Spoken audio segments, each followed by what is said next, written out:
উত্তপ্ত বাক্য বিনিময়ে ভেস্তে গেছে যুক্তরাষ্ট্রের সাথে ইউক্রেনের খনিজ চুক্তি। প্রেসিডেন্ট ট্রাম্প ও ভাইস প্রেসিডেন্ট ভ্যান্সের বাক্যবাণে জর্জরিত হয়ে হোয়াইট হাউস ছেড়েছেন প্রেসিডেন্ট জেলেনস্কি।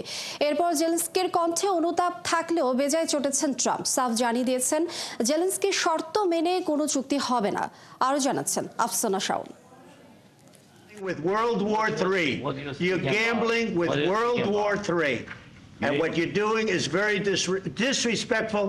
ইউক্রেনের রাষ্ট্রদূতের এই প্রতিক্রিয়াই বলে দেয় ওভাল অফিসে কতটা কোণঠাসা ছিলেন ইউক্রেনের প্রেসিডেন্ট ভলোদিমির জেলেনস্কি। রুশ ইউক্রেন যুদ্ধ বন্ধ এবং খনিজ হস্তান্তর চুক্তি করতে যুক্তরাষ্ট্রে গিয়েছিলেন ইউক্রেনের প্রেসিডেন্ট। সেখানে যুক্তরাষ্ট্রের প্রেসিডেন্ট ডোনাল্ড ট্রাম্প এবং ভাইস প্রেসিডেন্ট জেডি ভ্যান্সের সঙ্গে বৈঠকেও বসেছিলেন। কিন্তু উত্তেজনা ও উত্তপ্ত বাক্য বিনিময়ে ভেস্তে গেছে বৈঠক। আর শেষ পর্যন্ত ওয়াশিংটন থেকে জেলেনস্কি ফিরে গেছেন কোনো চুক্তি ছাড়াই।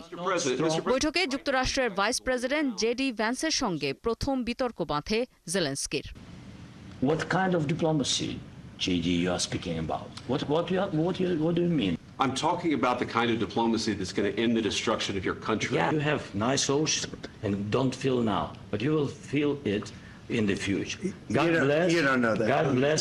God bless. You will not have war. Don't tell us what we're going to feel. We're trying to solve a problem. Don't tell us what we're going to feel. এরপর Fox নিউজকে Zelensky বলেন oval অফিসের ঘটনায় তিনি অনুতপ্ত। I think it was not good. এটা ভালো হয়নি, তবে প্রেসিডেন্টের সাথে সম্পর্কের চেয়ে দুই দেশের মানুষের সম্পর্কটা ঐতিহাসিক, তাই আশা করি সব ঠিক হয়ে যাবে। আর ফ্লোরিডায় নিজের বাসভবন মারে-লাগোতে আয়োজিত এক সংবাদ সম্মেলনে ট্রাম্প বলেছেন জেলেনস্কির শর্ত মেনে কোনো চুক্তিতে যাবে না যুক্তরাষ্ট্র। আজকের বৈঠকে তার বলা উচিত ছিল যে আমি আর যুদ্ধ চাই না কিংবা আমি শান্তি চাই, কিন্তু তা না বলে তিনি পুতিনকে দোষারোপ করছেন এবং বিভিন্ন নেতিবাচক কথাবার্তা বলেছেন।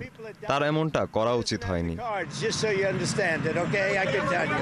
তবে নিজের সামাজিক যোগাযোগ মাধ্যম ট্রুথ সোশ্যালে এক পোস্টে জেলেনস্কিকে আবারও বৈঠকের আমন্ত্রণ জানিয়েছেন ট্রাম্প। লিখেছেন, যেদিন তিনি শান্তির জন্য প্রস্তুত হবেন সেদিন আবারও হোয়াইট হাউসে ফিরে আসতে পারবেন। আফসানা শাওন, ৭১।